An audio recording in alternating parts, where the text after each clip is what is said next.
Whether living or moving to Sarasota, there are a few items that we can do to take away a little stress and add more enjoyment to our day-to-day life. Today I am sharing 7 things that I have come to find out and understand that we must avoid. Most of these items I've discovered the hard way, so you don't want to miss this. Stick around.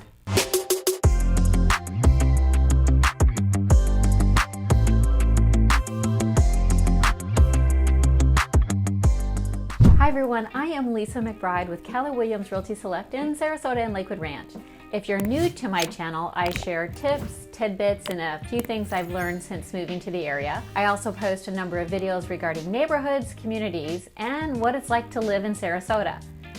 Please subscribe because you don't want to miss anything. Today we're talking about things to avoid. And the first thing you want to avoid is going to the beaches during the month of March or into April. Well, to be clear, avoid heading to the beaches during the big spring break months, and definitely between the hours of 10 and 4.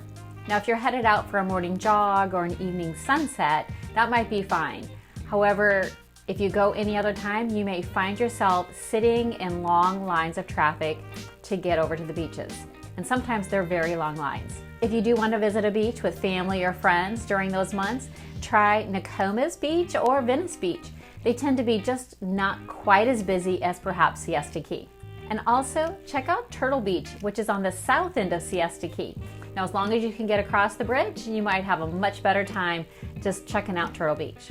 The number 2 thing to avoid is getting stuck in traffic on Interstate 75. During season, the interstate is just crazy, and during these busy months, it's not odd to see the interstate backed up.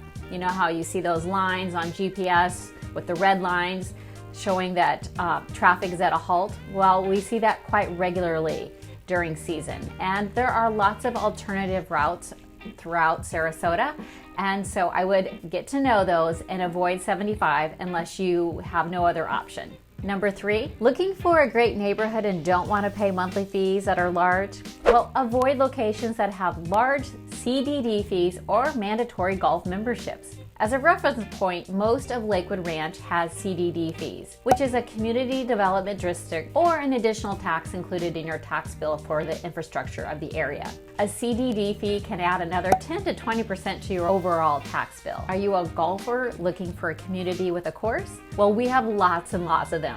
But not sure you're going to use it enough to really pay high fees? Well, avoid buying in neighborhoods that have mandatory memberships. There are a lot that do not have mandatory memberships, so if you'd like more information on any of these areas, be sure to give me a call or send me an email. The 4th item that I want to talk about is a pesky little part of living in Florida, and it's our fire ants. Not sure what a fire ant is? Well, if you accidentally step in a hive, you will never forget it. Fire ants are stinging ants, and it is so painful. You may ask, how do you avoid them? While out walking, if you see anything that resembles an anthill, avoid it. Unfortunately, they can be hidden in the grass if we're not paying attention, or while out walking a dog or walking with friends. Walking through a fire anthill is something you will only do once, and you will remember it. Now, this next thing is probably pretty common sense, but I'm going to throw it in here, and it's avoid being in the direct sun often. I think we all know that being in the sun is not good for our skin, and yet we live in this gorgeous sunny state and we're outside all the time. I love the warmth of the sun on my face and shoulders. However, having a hat and sunscreen year-round is a must. Number 6 item on my list, avoid living downtown if you want a quiet location. Downtown Sarasota is active and bustling year-round. We have shops, dining, museums, galleries, theaters, and so much more.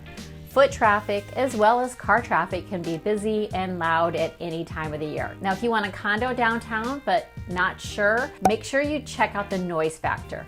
I have many friends that live downtown and love the vibrancy and the vibe of an urban lifestyle, and it's something they thrive on. For others that are looking for a quieter pace, downtown Sarasota may not be for you. My number 7 item, avoid waiting or believing that we're going to get a good deal for a home in Sarasota and surrounding areas. The current housing market is tough everywhere right now. Nationwide inventory levels are down 60 to 70%, and the average listing is receiving 3, 4, 5 offers when it hits the market. I know this is not fun, and it's very unnerving and unsettling and uncertain. Looking for a deal today is not happening. And if the fear of overpaying is keeping you up at night, give me a call. I am happy to discuss what is happening in today's market, and perhaps waiting may be your best option.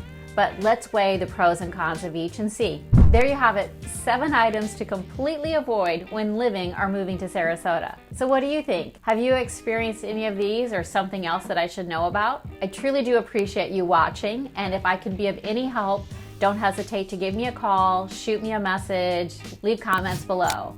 And as always, until next time, take care.